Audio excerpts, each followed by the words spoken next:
3811. I want to go right to our guest. It's an honor to have the Vice President in waiting, really, is the way I see it. Paul Ryan, how are you, my friend? Hey, great one. I'm doing great. How are you doing? I'm doing terrific. How are you enjoying yourself, first of all? You know, actually, I'm really enjoying it. The crowds are huge and enthusiastic. People are telling me, oh, this thing is going to drain you. It's going to sap you of your energy. It's totally the opposite. It's energizing. So, you know, we just did a rally in Virginia today in Roanoke where, you know, Obama gave those gaffes about you just build it. Yeah. Then we went over to North Carolina, in Raleigh, and I'm on my way to Fayetteville right now. So it's been fantastic. Well, now, I want to ask you, as a side point, and you probably don't know, I mean, there's a hurricane that may be heading for Tampa. Who figures all that out? The RNC, what to do? You're just as good as mine. I was just talking to my buddy Steve King, our national committeeman from Wisconsin, and he was just telling me the whole lowdown on that. So, you know, I don't know exactly what the plans are, but they tell me that you know, it's in pretty good shape, and they got a plan in place. Look, we can always meet in my basement. It's almost big enough for all the delegates. Let me tell you that. Sounds good. Now, by the way, I want to get to some things because there's a lot of distorting going on here. What is the core of your education plan for the nation?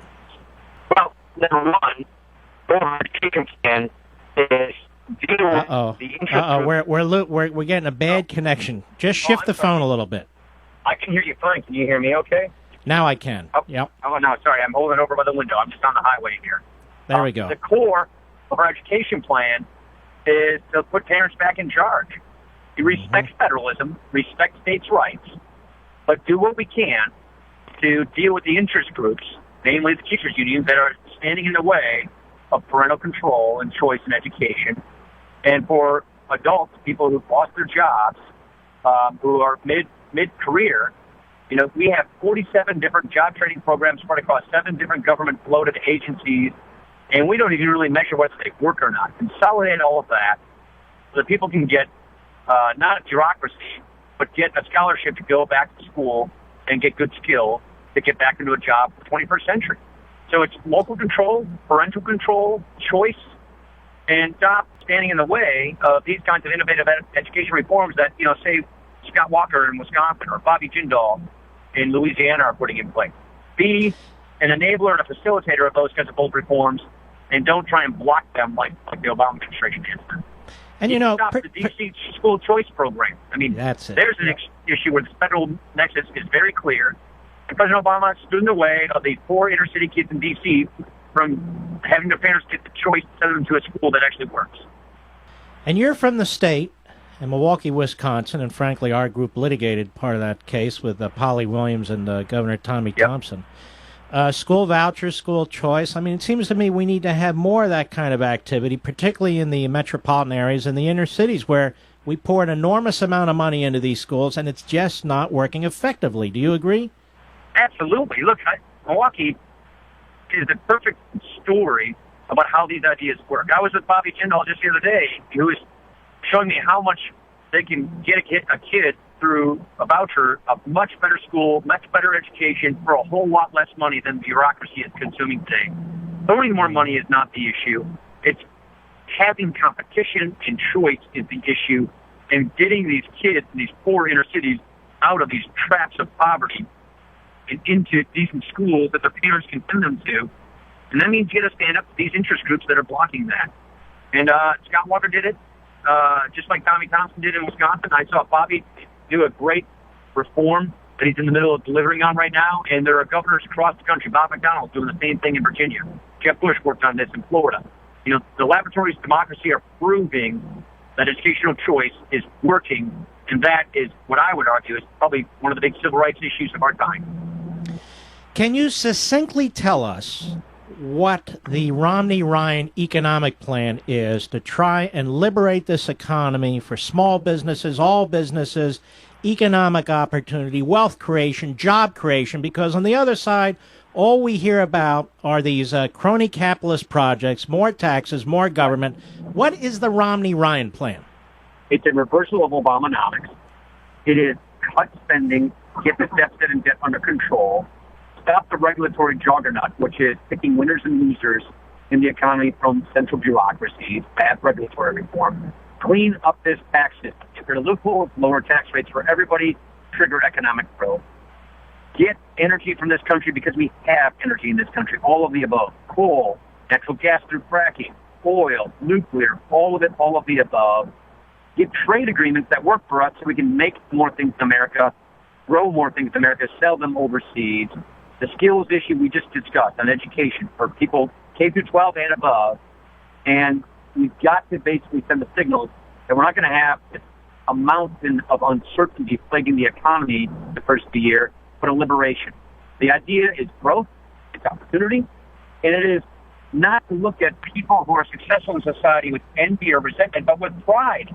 We're happy when people are successful in America. We want more people to be successful in America.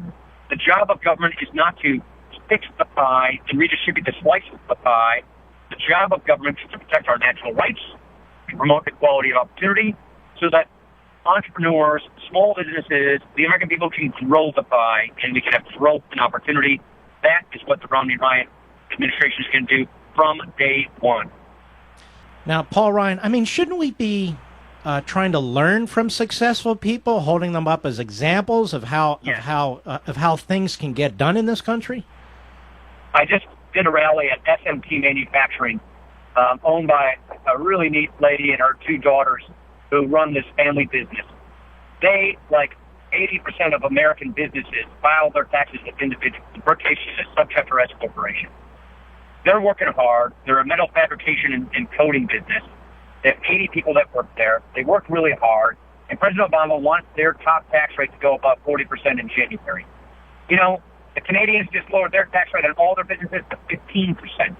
How on earth are American companies and manufacturers going to compete against our foreign competitors when we're taxing our job creators at such higher tax rates than our foreign competitors do, as Obama would have you do? He wants to divide this country into classes, divide people by preying on the emotions of envy, resentment, fear, anxiety, hope and change to become attack and blame. We're not going to fall for that.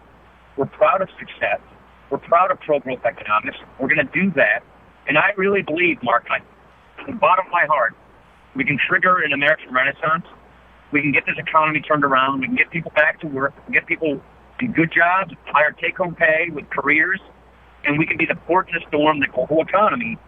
But if we follow European economics, which is clearly what President Obama, the path he's put us on, we'll find out very quickly we'll get European results.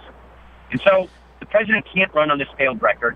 23 million people looking for work, struggling to find a job. 1 in 6 Americans in poverty. It doesn't work. And he didn't change his tune. He went back far to the left. So the president's just going to try and distract.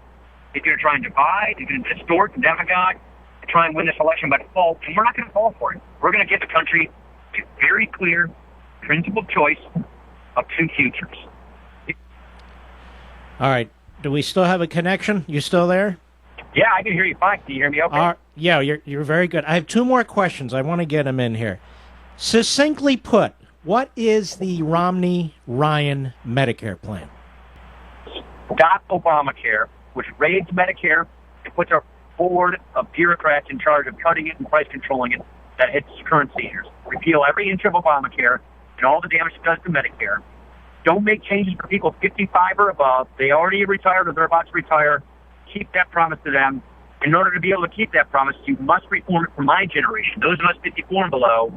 And the way we do it is just like members of Congress have, like a federal employee plan. It's a bipartisan solution where you get a list of guaranteed coverage options, including traditional Medicare to choose from. Medicare subsidizes your premiums based on who you are. More for the poor, more for the middle income and the sick, less for the wealthy.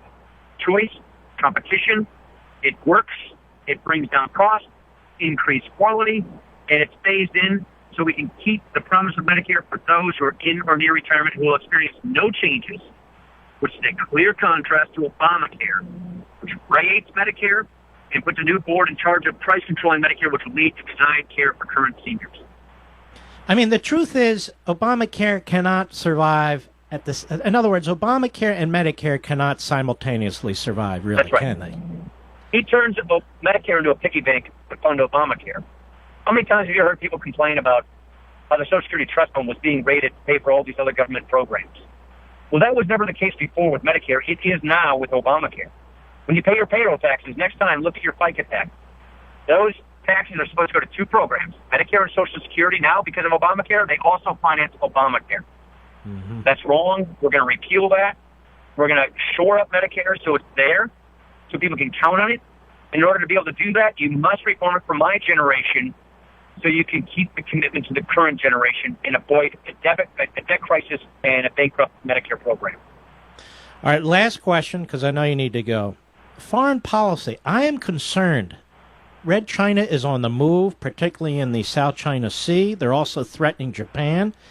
They're threatening Vietnam. They're threatening the Philippines. Of course, they're always threatening Taiwan. Russia is back. It's getting, you can see right. Putin is becoming more and more authoritarian. They're hugely increasing their military activity. I even look in our own hemisphere. We have a number of communist regimes here. Nobody ever talks about it or focuses on it. And the Middle East is a complete mess. It's a disaster with no serious policy to help our ally Israel. Egypt's crumbling. From my perspective, we don't know which side to cheer for in Syria, from my perspective. What is the Obama foreign policy? It looks like anarchy. Two things. Number one, the Obama foreign policy is to subjugate ourselves to the United Nations, which gives Russia and China a veto power at the Security Council.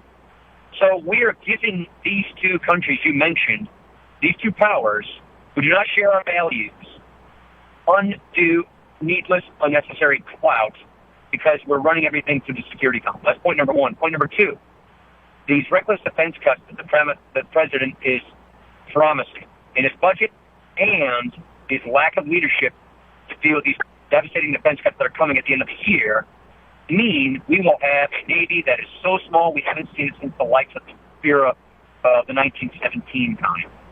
That deals with the issue of the South China Sea or the Pacific. If we do not have a strong Navy, we cannot protect our interests globally. We cannot protect the sea lanes. We can't keep commerce going. We will create a void which will be filled by other nations that do not share our values, that do not share the notion of individual rights, individual freedom, and economic freedom. And so Obama's devastating defense cuts obliterate the whole entire notion of peace through strength.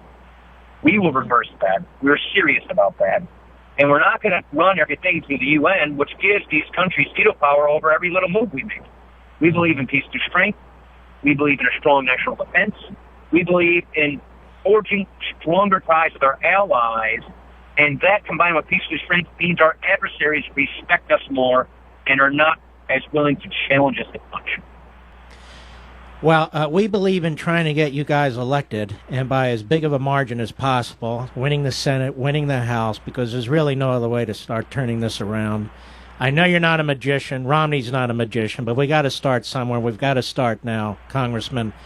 I wish you the best of health and safety on the road, and you the best of luck, and just know tens of millions of people are behind you guys, okay? Hey, I really appreciate it. That's what energizes me. People offering their prayers, their encouragement. We got 76 days to go. We can do this. We can turn this country around. We can get ourselves back on track. We can reclaim, liberty, freedom, and economic freedom for ourselves and our kids. Great run. You're pushing the cause. I want to thank you for that, and let's get it done. All right. God bless, my friend. You take care. You too. See you. All right. That's Paul Ryan. The connection was tough, but the substance was terrific. Didn't you think, Mr. Producer? Mr. Call Screener, too? I mean, I wanted to hit these key issues because they're being so badly distorted so you could hear them. And one of the effective things about Paul Ryan, he's very charismatic, and he's very plain-spoken. He can take complicated issues and just lay them out. That's what is so appealing and bracing. Really. That should energize you. It should get you excited.